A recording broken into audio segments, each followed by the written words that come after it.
Tudo bom, pessoal? Como vocês estão? Espero que estejam bem. Bom, a nossa conversa aqui hoje, ela é a continuação lá do quarto bloco, né?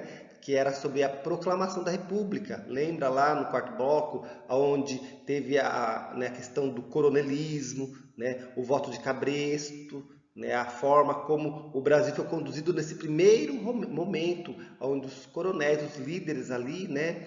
Os militares que tomaram o poder e acabou proclamando a República. Depois teve essa política interna, né, onde o Brasil foi sendo conduzido por esse grupo, por essa pequena oligarquia de coronéis, né, de militares que tomaram o poder nesse momento. Né. Isso foi a nossa conversa lá no quarto bloco. Nesse bloco aqui agora, nós vamos falar sobre o cotidiano e a cultura na Primeira República. Como que era a vida das pessoas nesse primeiro momento da República jovem, né, brasileira, que até então era uma monarquia, passou agora nesse momento, após a proclamação, em 15 de novembro de 1889, né, a vida das pessoas passa por uma mudança. É essa mudança, esse cotidiano da vida das pessoas, que é a nossa conversa nesse quinto bloco. Para a gente começar falando sobre essa mudança e esse cotidiano das pessoas, nós vamos falar o que interferiu diretamente na vida das pessoas. Foi o quê? A questão do trabalho, a questão da implantação de novas indústrias, né? No segundo reinado, lá o café ele tinha se tornado o produto mais importante de exportação do Brasil. Por exportar muito, entrou muito dinheiro, gente, no Brasil. Então, o café ele se tornou praticamente o ouro verde. Então, todo o dinheiro que acabou entrando no Brasil gerou investimentos em quê, pessoal? Na indústria. Né? Algumas regiões do Brasil acabaram sendo industrializadas, São Paulo, Rio de Janeiro, né? Então, esse boom aconteceu nesse momento de indústrias que antes não tinha quase nada, de repente, a maior parte das indústrias que era pequena, com poucos operários, né, outras de grande porte, começou a crescer. E muitas indústrias eram têxteis, né, de alimentos, que eram coisas de necessidade básica e de consumo imediato, né? Roupas, alimentos, era o que as pessoas consumiam, que começou a crescer nesse momento. Além da instalação de outras indústrias, como cimento, papel, ferro, e muitos, dentro do Brasil, como um novo lugar de consumo de investimento, os países estrangeiros começaram a investir no Brasil. Além disso, pessoal, mudanças acabaram ocorrendo também nas grandes cidades, nas áreas centrais, Rio de Janeiro, principalmente, São Paulo, né, aonde a principal força de trabalho, né, que era formada por imigrantes, pessoas que vieram de fora e começaram a formar esse grupo de trabalhadores e vieram trabalhar onde? Nas lavouras de café, né? Lembrando que esses imigrantes acabaram ocupando um espaço que era antes dos negros, que até então eram os escravos que trabalhavam nas lavouras de café. Com a libertação dos escravos, né, eles acabaram deixando os escravos de lado e dando emprego para os imigrantes. Porque para eles, os negros eram pessoas indolentes, pessoas que não daria nenhum fruto, nenhum bem para eles conseguirem manter aquela aparência de um país moderno. Né? Um país moderno não tem escravo, não tem negro trabalhando nessa lavoura. Então, foi dado preferência para essas pessoas que vieram de fora. E isso mudou a cara da cidade. Né? O aumento da industrialização de imigrantes proporcionou um crescimento urbano. Então começou a chegar muita gente de fora, ao mesmo tempo, muita gente. Só que a cidade ela não estava preparada para receber essas pessoas. Deu um boom de gente muito grande. O governo tentou criar projetos para reorganizar as cidades, todo em estilo europeu. Né? Aqui na imagem ao lado, vocês podem perceber já há bondes. Tá vendo? Isso aqui é um bonde. O que é um bonde? É uma espécie de trem com trilhos na cidade, né? É uma espécie de ônibus mesmo, só que esses ônibus aqui eram chamados de bondes, que eram trilhos que tinham pela cidade, que faziam o transporte de pessoas. Então, eles começaram a modernizar essa região e começaram essas pequenas mudanças nessas grandes capitais.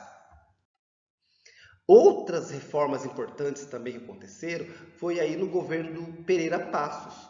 Aqui nós vemos aí essa imagem, né, onde você vê uma avenida larga, um prédio grande ao fundo e todo o estilo da arquitetura é de estilo europeu, né? Eles tinham essa ideia de que se para ficar moderno e para ser, né, ter uma suntuosidade, uma importância, um requinte, teria que ser europeu.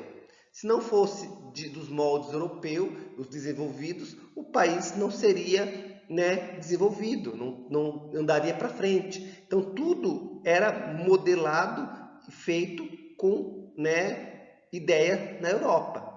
Então esse governo, Pereira Passos, o que ele fez, gente? Ele, então prefeito do Rio de Janeiro, ele começa a realizar mudanças na cidade, né, seguindo as linhas europeias, né? Teve aí o diretor, o Oswaldo Cruz, que era diretor-geral da saúde, ele ordenou ali o extermínio de ratos, mosquitos, né? E usou brigadas sanitárias, que habitações populares, para pulverizar os lugares, né, que representavam risco para a saúde e os moradores. Só que eles fizeram isso com o intuito do quê? De tirar as pessoas daquele lugar e derrubar aqueles prédios antigos. E sim, né? Como você acaba com mosquito, com rato? Vamos derrubar tudo. Começaram um verdadeiro bota abaixo. As pessoas eram tiradas da sua residência, né, naquele local que eles consideravam um local que estava, né, infestado de animais, ali, de insetos. Derrubava tudo. Então muitas pessoas acabaram saindo dali e indo para outros lugares. Para onde essas pessoas foram, gente? Para onde? Para as encostas, os morros. Não tinha lugar onde elas morarem. Elas saíam da cidade para deixar a cidade linda, como vocês estão vendo, bonita, que esse prédio ao fundo, né? Essas avenidas largas, árvores. Aqui tinham casas, né? Cortiços, que é um amontoado de casas que não tinham onde as pessoas morar, chegaram e começaram a ocupar tudo. Então, para deixar o espaço, como vocês observaram dessa forma, começaram a derrubar tudo, né? Aí a elite, as pessoas que tinham mais poder aquisitivo, podiam circular livremente pelas cidades, né? Frequentar cinemas, cafés que foram renovados, que foram reformados, enquanto a população mais carente, mais pobre, acabaram indo para as encostas, para os morros, formando as conhecidas hoje favelas, as comunidades. Outra reforma que deu aí o que falar e causou uma revolta foi a reforma que era uma vacinação obrigatória, né? Essa vacinação obrigatória era por conta da varíola, né? É uma doença que as pessoas estavam tendo e para curar essa doença precisava de uma vacina. E as pessoas foram obrigadas a tomar essa vacina, só que eles não sabiam muito bem que efeito causava essa vacina, né? As pessoas, os agentes de saúde, eles entravam nos ambientes para vacinar as pessoas e com a carta do governo, vocês são obrigados a tomar vacina. As mulheres tomavam a vacina das nádegas, os maridos acabaram achando que isso era uma forma de ir contra a liberdade deles, de obrigar a fazer uma coisa que eles não queriam. E tá, né, ali mexendo com as esposas ali, assediando, eles achavam que isso é um absurdo. E a população começou a ficar revoltada. Onde se viu o cara vir na minha casa, vacinar minha mulher sem minha autorização? Então deu uma briga, pessoal, deu um rolo violento. Tanto que os populares se revoltaram, entraram em choque com a polícia. Saíram no mano a mano mesmo. Aqui nessa imagem ao lado, vocês podem observar, esse bonde, ele está virado. Virado. Aqui os populares, né, provavelmente a força policial está ali por próximo também e entraram em choque com a polícia, né? Então esses grupos de policiais e militares contrários ao governo tentaram assumir a liderança da revolta, que não concordava com o governo, e ajudou a atiçar ainda mais o governo. Mas o governo conseguiu conter a população e essa agitação, repressão, né, conseguiu reprimir essa agitação com atitudes violentas. Então isso é conhecido como a revolta da vacina. Ok, pessoal? Para quê? Para melhorar a saúde da cidade e também para imunizar todas as pessoas que estavam ali sendo contaminadas. Mas a população não sabia de fato o que estava acontecendo, por isso se revoltou contra o governo. Outro ponto importante que nós destacamos aí também foi o movimento operário. Sim, lembra que eu falei para vocês que a indústria cresceu e muitos imigrantes vieram trabalhar nessas indústrias? Pois bem, só que quando eles chegaram aqui, eles estavam sendo tratados, pessoal, como os escravos, né? E eles eram imigrantes europeus. Imagina, eu venho do meu país de fora trabalhar aqui, estou sendo tratado como escravo. Os locais não tinham segurança, eram insalubres, os trabalhadores cumpriam longas jornadas de trabalho, mais de 10 horas diárias, salários baixos. Então, não tinha uma legislação, não tinha férias, não tinha 13º, não tinha descanso semanal remunerado hoje, cesta básica, governo médico, não tinha nada disso. Então, esses operários eles se mobilizaram, se juntaram para tentar trazer melhoria de trabalho para eles, por esses maus tratos, né? Inclusive as mulheres também, que trabalhavam e ganhavam menos que os homens já, né? Então eles se juntaram e realizaram um congresso, e nesse congresso os trabalhadores eles começaram a organizar sindicatos que lutavam pelos direitos dos trabalhadores, pela redução da jornada de trabalho a 8 horas diárias, faziam assembleias, né? Se não eram atendidos, começaram a fazer greves. Tudo isso para melhorar a situação do trabalho. Esse a gente chama de movimento operário, que foram esses imigrantes que iniciaram esse movimento no início da nossa jovem república. Outro material importante utilizado durante esse movimento aí dos operários foi o anarcossindicalismo. Sim, o sindicalismo ligado ao anarquismo. O que é o anarquismo, pessoal? É um local, um espaço, sendo governado não por um Estado, um governador, um prefeito, um vereador, não. A população que toma o poder, os trabalhadores é que vão se organizar. Não tem um Estado que organiza. Então, o anarquismo era contra o Estado organizar. Então, esse anarquismo, ele começou a surgir, né? Começou a trazer ideias vindo da Europa ali, os sindicalistas, os operários começaram a difundir essas ideias. E aonde que eles difundem essas ideias? Através dos jornais. Sim, esse jornal Spartacus era um jornal que circulava ali, né, entre os operários, aonde eles colocavam que os trabalhadores teriam que estar à frente da sua força de trabalho, eles teriam que ter os benefícios que seria em prol ao trabalhador e não ao dono da empresa, e não o lucro seria para outra pessoa, sim para o trabalhador. Então eles começaram a defender esse novo tipo de ideia, que era contra o capitalismo. Onde o capitalismo é o quê? É aquele sistema onde as pessoas trabalham para alguém. Esse alguém recebe o dobro do seu trabalho e ganha muito nas suas custas, fica muito rico, né? E aí então eles eram contra esse sistema de o trabalhador trabalhar para alguém e deixar alguém rico e o trabalhador sempre viver na miséria. Eles eram contra isso. Então essas ideias do anarquismo começou a, junto com o sindicalismo, a circular ali entre os operariados.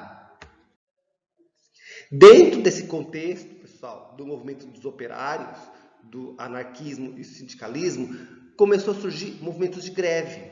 E uma greve geral ocorreu, que começou com as mulheres e passou para todo mundo. Sim, foi a partir de 1915 começaram a ocorrer essas greves, né, que levou à greve geral de 1917. O que aconteceu, pessoal? Este movimento ele deu início a uma série de outros movimentos que começaram a ocorrer na cidade. Sim. Aí, em 9 de julho de 1917, um jovem operário militante anarquista foi morto durante uma greve, em meio ao conflito ocorrido entre trabalhadores e a polícia.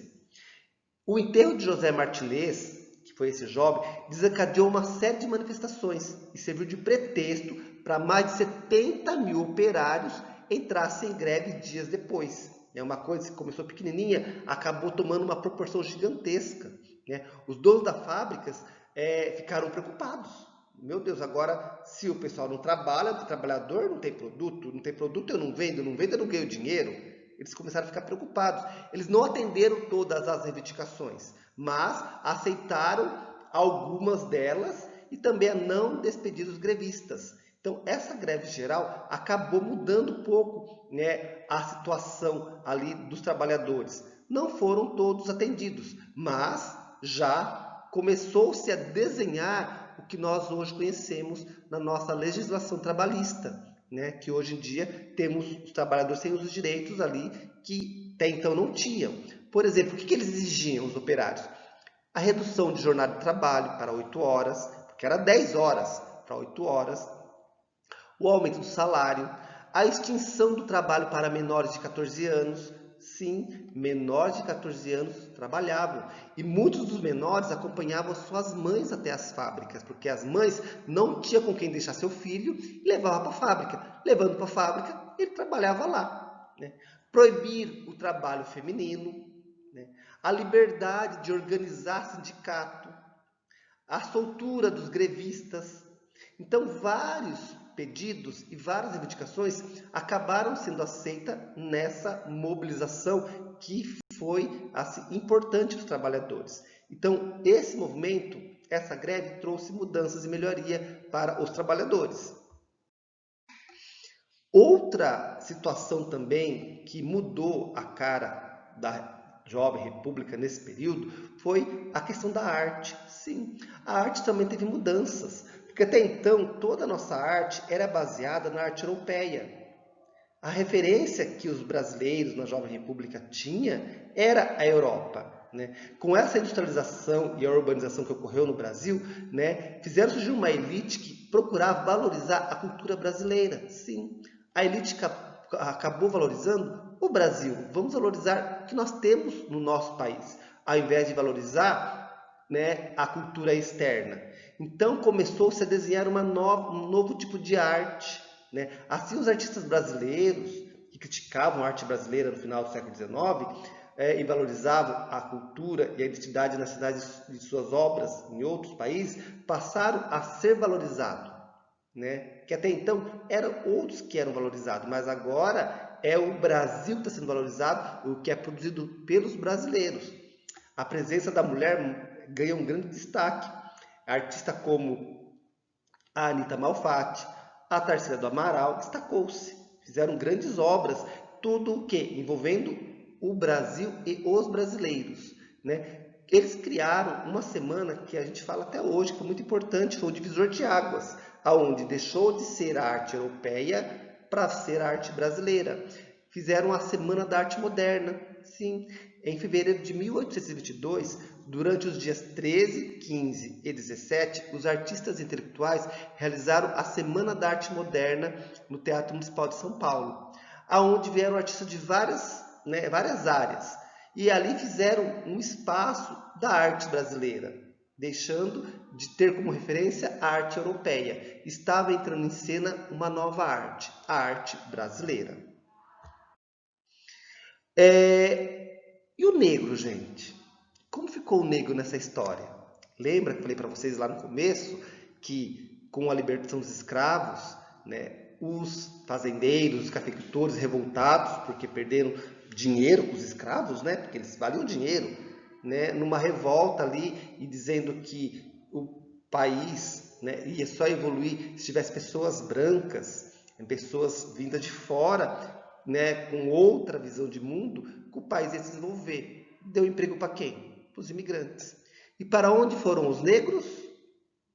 A situação não ficou nada pouco, nada fácil para eles, pessoal. Nada fácil. Porque na questão de cidadania, eles ficaram deixados de lado. Né? Eles estavam excluídos de votar. Por quê? A maioria era analfabeto. Se eles passaram a vida inteira trabalhando na colheita de cana-de-açúcar, de café, na lavoura, eles não estudavam. E analfabeto não podia votar. Então os negros não podiam nem participar das decisões políticas da cidade. Né?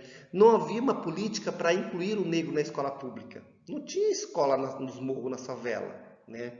No trabalho, então, os negros eles eram excluídos. Como disse para vocês, a preferência era dada para os imigrantes europeus. E os negros foram deixados de lado realmente. E para onde eles foram, gente? Para os morros. Começaram a se amontoar em favelas e cortiços, né? Hoje a gente vê no Rio de Janeiro uma clara visão disso. A cidade fica no centro, em volta da cidade fica o quê? Os morros, que começaram lá atrás.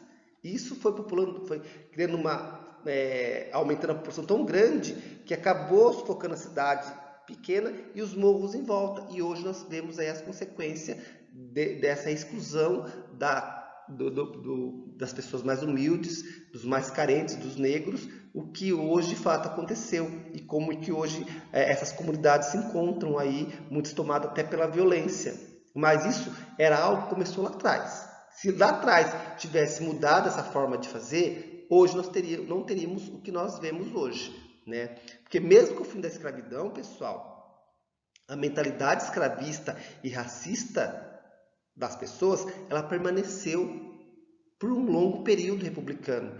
E eu digo para vocês, ainda hoje permanece essa mentalidade racista e escravista de muitas pessoas, que vê o negro ainda como alguém que não deveria estar lá, deveria estar na senzala.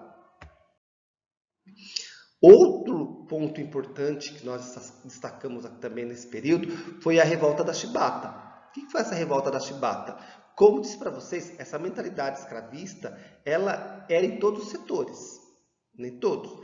E não era diferente na Marinha Brasileira, na área militar, exatamente. Porque grande parte dos marinheiros ou era negro ou mestiço. Recebiam baixos salários, eles eram mal alimentados e sofriam castigos físicos, né? E isso acabava revoltando os marinheiros, que trabalhavam ali em prol da pátria, né? Estavam ali para defender seu país.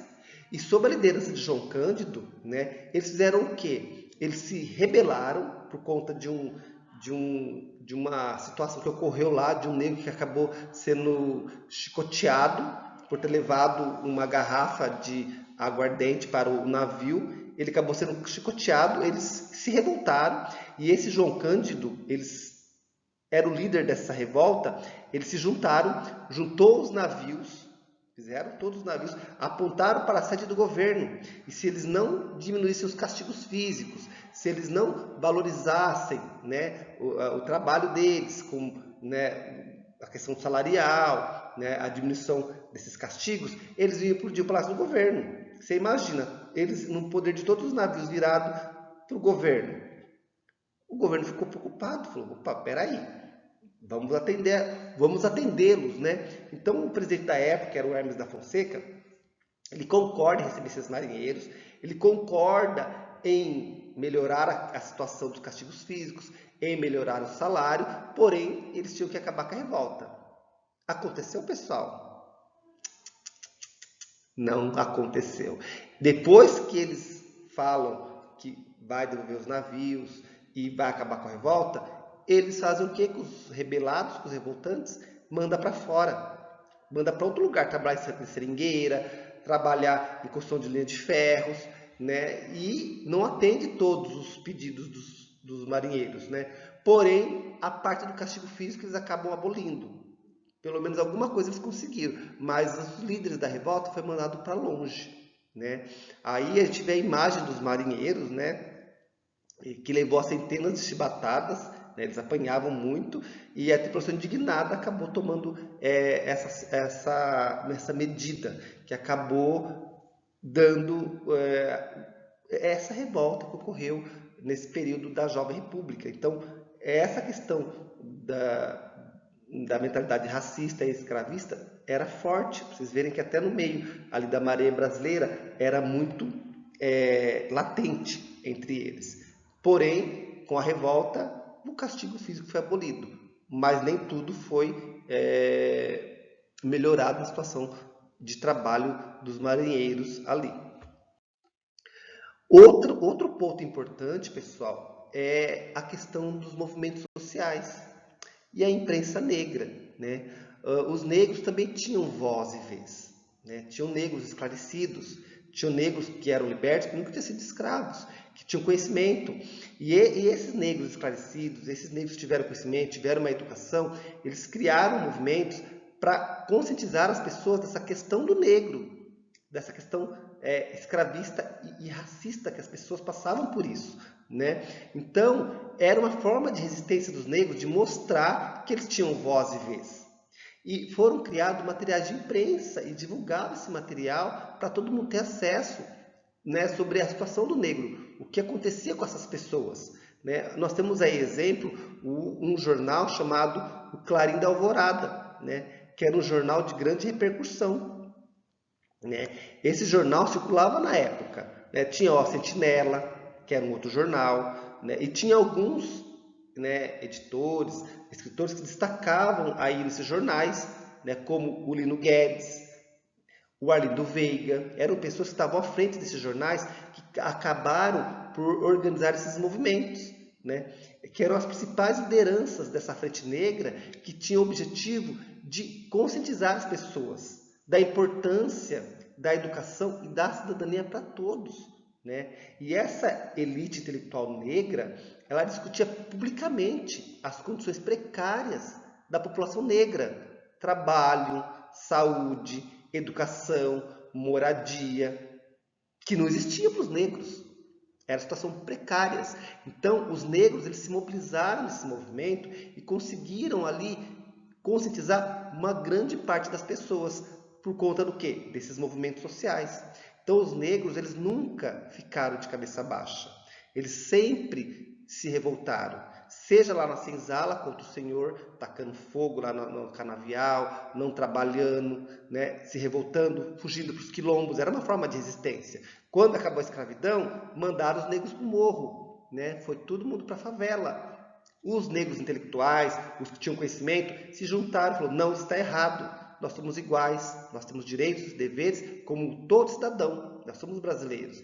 E eles foram muito importantes nesse período para conscientizar as pessoas e movimentar e melhorar a situação desses negros no período dessa jovem república. E para a gente finalizar aí essa parte da questão da importância do negro nesse período, nós vamos falar um pouco da cultura afro-brasileira, que era uma forma de resistência, pessoal. A cultura afro-brasileira é uma cultura que veio junto com os negros para o nosso país, né? Veio da África. Quando eles vieram, trouxeram a cultura negra para o nosso país, que ela está incorporada hoje, né? E a resistência e a permanência dessa cultura é uma forma de provar que ele também tem lugar, né? O negro também tem lugar aqui no nosso país. Com o fim da escravidão, a luta contra a discriminação racial, gente, era muito grande. Para vocês terem uma ideia, a capoeira era uma prática, né, cultural que envolve luta, dança e canto, que hoje em dia as pessoas praticam, né, acham, né, essa arte interessante, uma arte bonita, mas ela era proibida, ela era criminalizada. A capoeira não podia. Se o policial pegasse algum praticando esse esporte em praça pública ou em rua, ele era preso. Ele era preso. Por quê? Era um esporte de negro. Era um esporte de pessoas de baixo calão. Era extremamente proibido. Não podia. Era de pessoa desocupada. Era uma coisa de algo que não tinha o que fazer. Então era proibida, era criminalizada. Mas depois, em 1930, pouco tempo, hein, pessoal? Não faz muito tempo isso. Nós estamos em 2020. Ela acabou sendo descriminalizada, né? Outra forma de resistência também, né, que eu passo para vocês aí, foi o candomblé. O candomblé, ela é um símbolo da resistência dos negros, pois os cultos aos orixás eram praticados escondidas. Os orixás eram as entidades, espécies de santos ligados à natureza, como os santos aí católicos, né? Eles tinham também os santos deles, ligados à natureza, que eram chamados de orixás, mas a igreja, nesse período, né, acabou aí demonizando, e a população junto, essa questão da cultura afro, né, brasileira. E ela acabou sendo proibida e perseguida. No início do século XX, surgiram os primeiros terreiros de candomblé no Rio de Janeiro. Esses espaços criados para práticas religiosas, auxiliar na preservação e na afirmação da identidade negra. Gente, a religião é algo que a gente tem, é cultural. Você tem a sua, ele tem a dele. O que tem que ter era o respeito entre as religiões. Não pode um falar que a minha é melhor que a sua. Cada um tem a sua religião, mas ali não. A religião ligada ao africanismo, ao negro, ela era proibida e perseguida.